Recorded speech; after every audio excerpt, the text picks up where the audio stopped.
Hi, thanks for tuning in today. Today I want to share with you the one thing that as I began studying biblical Greek that really startled me. There were a number of things that I learned, but this one particular fact shook me. And I want to get into that. I want to also share with you that we're going to be running a giveaway. Actually, we're in the process of running a giveaway. If you're watching this before Thanksgiving Day 2020, you might want to check out the link that I've got in the description for that video so you can see what's on offer. But I want to get into this video and share this with you.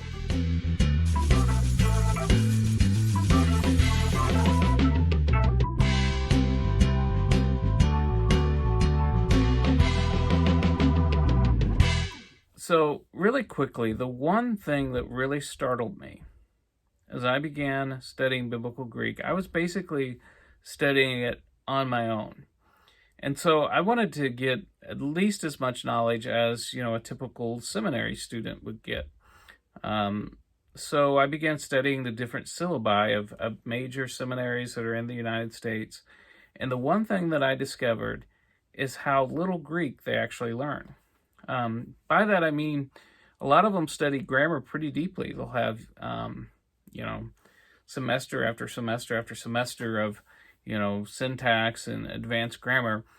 But in some instances, they weren't learning the vocabulary much beyond 50 occurrences, which that's about 300 some words. So imagine studying Greek for, 3 or 4 years and only really learning about 600 words. Well, that's not enough to really pick up your Greek New Testament and enjoy it. And what I learned even further than that was that many people that are teaching Greek on a seminary level never get to the point that they can do more than just really kind of pick the Greek apart. They never can get to the point where they're actually just picking up their Greek New Testament and reading it devotionally. Many, many people never get to that point. And even further, there's people that are writing about Greek and advances in, some of the studies of Greek and things like that. And I've heard that some of these haven't even gotten their vocabulary up to that point. And I thought, at the time, okay, well, maybe that's just how things are. I mean, what do you do? And this isn't a big commercial for Master Testament Greek.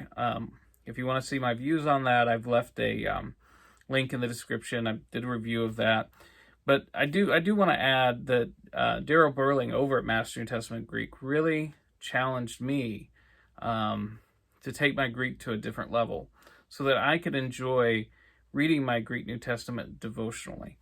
Now, being able to read it exegetically, where you can kind of pick it apart and you can force your way through the parsing and stuff, that's a very tedious and hard way to read your Greek New Testament. And I think for that reason, a lot of people, after they come out of seminary, lose the little bit of Greek that they did have.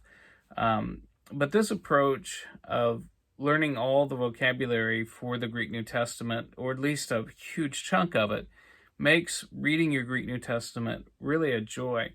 And you have to really wonder, I mean, you've got people that are, in some cases writing commentaries and making all these, pronouncements on the Greek text. If they're not to the level that they can read the Greek New Testament devotionally, you have to kind of wonder, I don't know, how do you say this? I mean, if you're making comments on stylistic differences in the Greek, but yet you can't pick up your Greek New Testament and really just enjoy it and read it, it kind of makes you wonder, how trustworthy are some of those judgments. Now, I'm not here to cast off or make fun of anybody else. It was just one of the things that really startled me. And it was one of the things that actually made me appreciate, the men that are available now who are studying Greek on a deeper level, who are trying to get enough of the vocabulary that they can really read Greek and even read Greeks outside of the Greek New Testament. Now, I've got a long ways to go. I'm not saying I'm better than anybody else, and some of these people, they know grammar great, and we can learn things from them. I'm not saying any of that, but what I do want to say is that the challenge to learn Greek well enough that you can enjoy reading Greek, I think, is a good one.